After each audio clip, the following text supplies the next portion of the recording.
Level 1. Justice or Truth. It's 4 in the morning. The cold air drifting through the back corridors of Washington Law School feels like it's clinging to your neck. In front of you, 300 pages of criminal law notes. In your hand, a cup of coffee gone cold.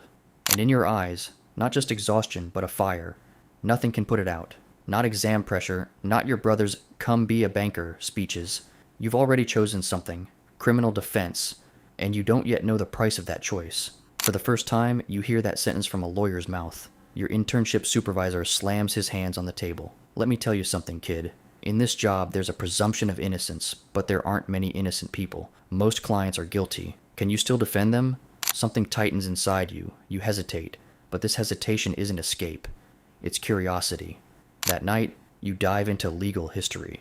Clarence Darrow's defense in the Leopold and Loeb case, laws regulating defense rights in American law, the universal dimensions of the right to a fair trial.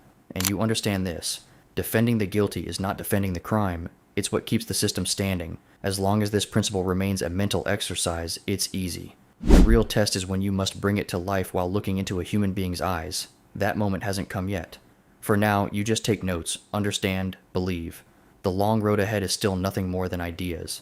Level 2. First client, first fracture. The law office is a peeling apartment in a back street of Pennsylvania. Your boss's desk is marble. Yours is plywood. You meet your first client across that desk. A 35-year-old man. Thin mustache. Calloused hands. Eyes fixed on the ground. Charged with theft. 2 kilos of meat from a market storage room.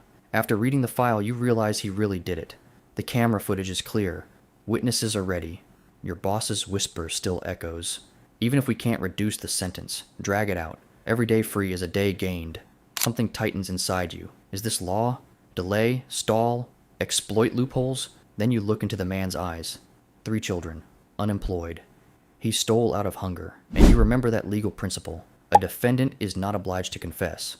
The right to remain silent is a constitutional guarantee. In court, your voice trembles, but you speak firmly. You bring up socioeconomic conditions, proportionality of measures, the rehabilitative purpose of punishment. The judge listens carefully. The sentence is postponed. In the courthouse corridor, the man shakes your hand. You feel the warmth of his fingers, and in that moment you understand. This isn't abstract. This is something real. Something human you can touch. You still don't know how heavy the cases ahead will be. Level 3. Learning the language of the system. 2 years pass. What you learn goes far beyond law school. You know criminal procedure by heart now, but what you really learn is something else. The human face of the system. The exhaustion of waiting in prosecutor corridors. The looks from clerks. The way shoulders tense when the judge enters. The small notes. Evidence slips lost among files. You take on a sexual abuse case as defense counsel. Your client denies everything. The evidence is ambiguous. The trial lasts 14 months. Every hearing you feel the victim's lawyer's gaze, accusing you, but you're only following procedure. When the acquittal comes, your boss says, "Bravo." You wash your hands in the restroom. Your technical knowledge grows, but so does something else. A crack. A widening gap between legal truth and moral truth.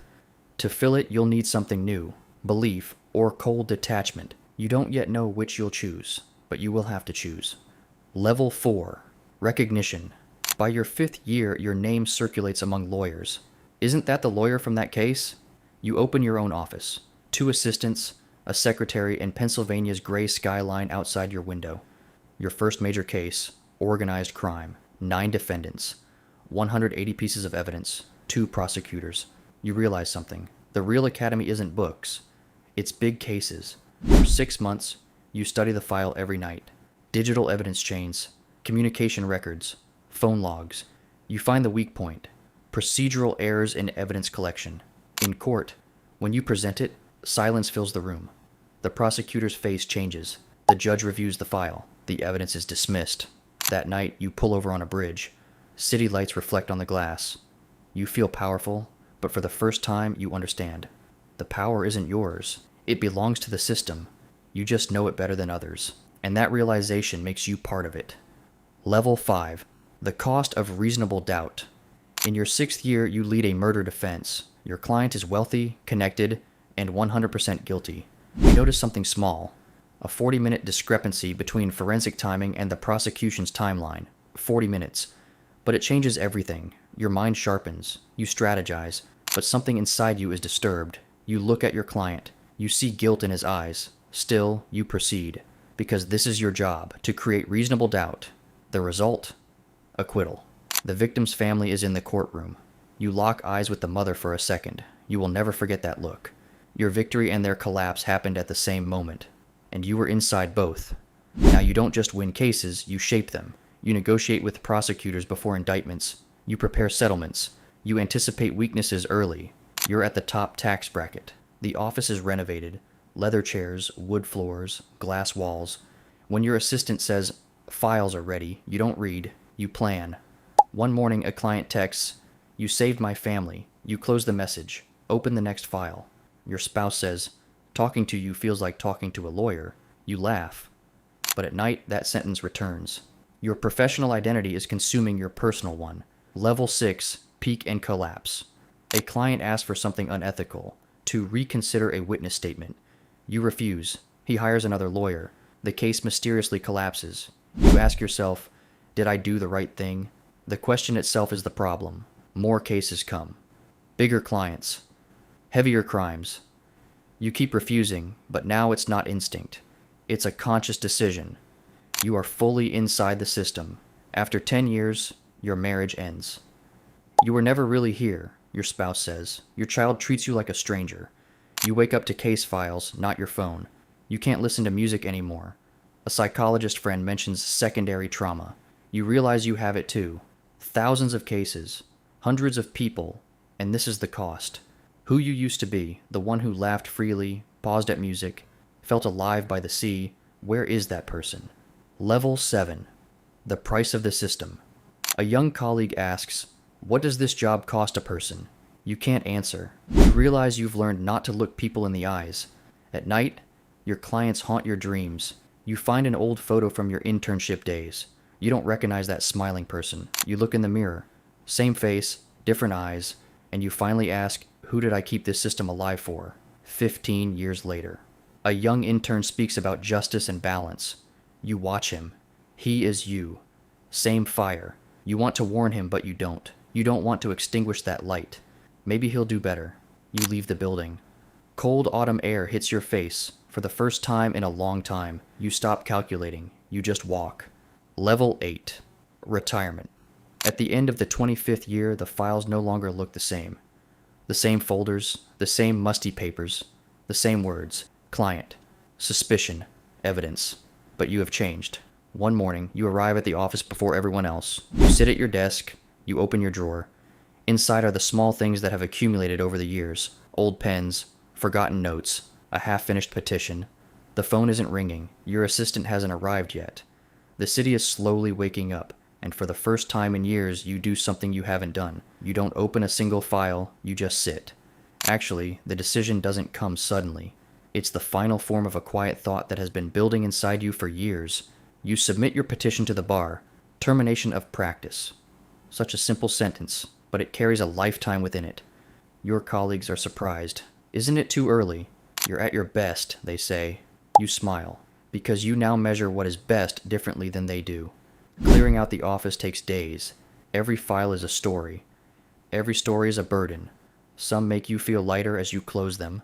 Others don't close. They are simply set aside. You hold one folder a little longer. That murder case. That look. Then you slowly put it back. The last day. Before closing the door, you take one final look inside. That desk. That chair. The city visible through the window. For years this was your life.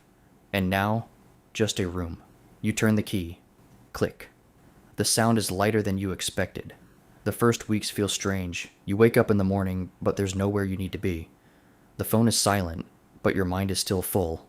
You go to the market. You look at people's faces. For the first time in a long while, you really look. No one is asking anything from you. No one is waiting to be defended, and you realize something. When you left the cases, the world didn't stop. Years later, you go to the seaside. You sit without doing anything. You listen to the sound of the waves, and after a long time, a silence forms in your mind, as if an old friend has returned.